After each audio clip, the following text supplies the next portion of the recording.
Now the first stage of the tracking is your steering wheel has to be on the straight ahead and your wheels are on. I'll put the wheels on in a minute, but just because it's so confined under there, I'm going to explain briefly. This you can see this gadget here with the crank in it. It's got a scale on one end, which you can see there it is there. There's a scale on that end.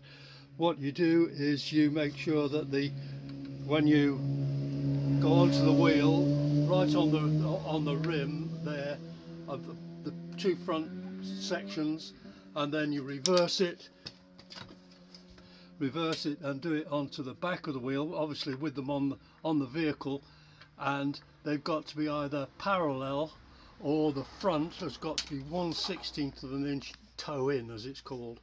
But I'll show you that later on when the wheels are back on.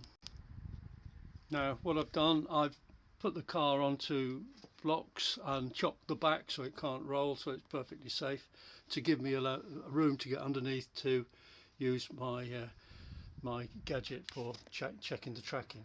But this wheel, which is on the right hand side of the car, is definitely coming out at a slight angle, so that one is all right, and this one is virtually dead straight with the back wheel, so that's a rough idea. Now I'll use the caliper underneath and check it.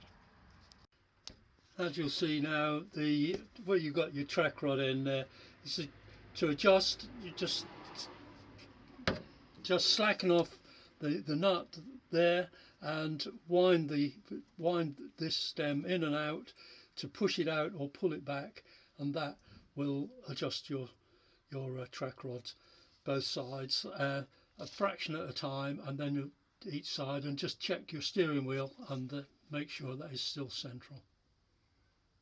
Yeah, as I just said, I got the tool and I measured it and I transferred it onto a piece of batten, and I've got two marks there, one for the front and one for the rear, and it's quite close, but obviously the centre of that, divide that by 2, and the centre of that is the average, and for a parallel, keep that front and back, but I like it to be 1/16 of an inch, 1.5 millimetres, 1.6 millimetres toe in, and that is the way I've set it.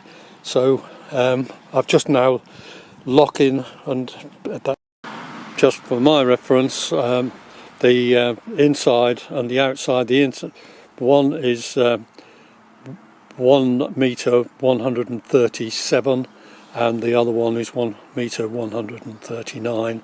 Divide that in half, and that is my average. Finally, of course, don't forget to lock off.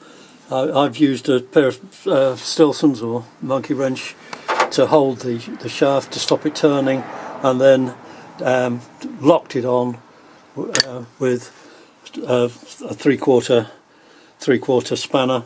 That's locked now, and it won't vibrate loose and alter you. So there's the steering wheel, dead ahead, exactly what I want. I'll road test this, put it back on blocks, redo it again, and just check that.